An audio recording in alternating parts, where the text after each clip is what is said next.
का हो जाइत का हो जाइत अगर कलयुग में महाभारत के युद्ध हो जाइत। का हो जाइत अगर ई कलयुग में महाभारत के युद्ध हो जाइत, उहो अपना बिहार में। सुनी, शंखनाद से पहले ही युद्ध के परिणाम आ जाइत। शंखनाद से पहले ही युद्ध के परिणाम आ जाइत। राजा उहे रहित आ सिंहासनो उहे रहित, बाकी रातों रात दरबारी बदला जाइत। रातों रात दरबारी बदला जाइत आ ऊंट के करवट लेवे से पहले पाला बदला जाइत। ऊंट के करवट लेवे से पहले पाला बदला जाइत।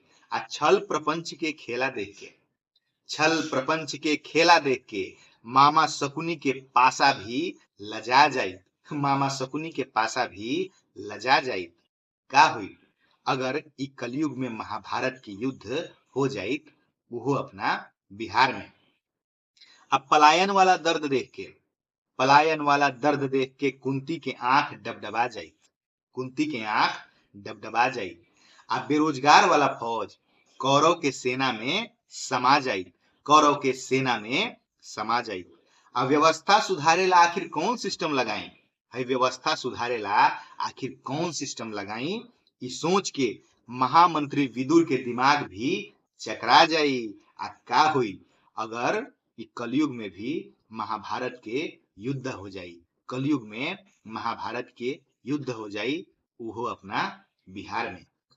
सामर्थ्य या प्रतिभा वाला के यहाँ कौनो पूछ नहीं खे। यहाँ अभिमन्यु तो चक्रव्यूह के पहला दरवाजा पर ही मरा जाइत।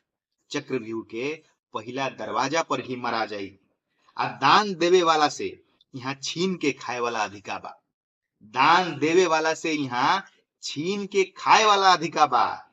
यहाँ कर्ण के परिचय इतिहास के पन्ना में भुला जाए।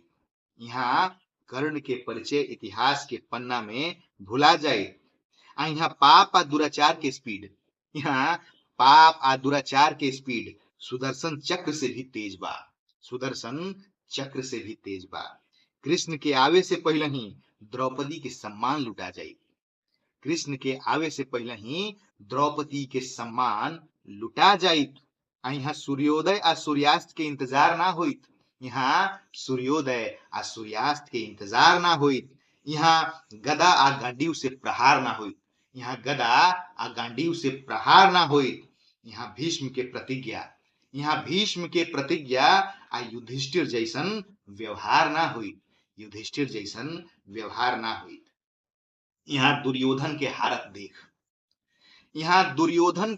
देख गांधारी के संकल्प कहिए टूट जाए।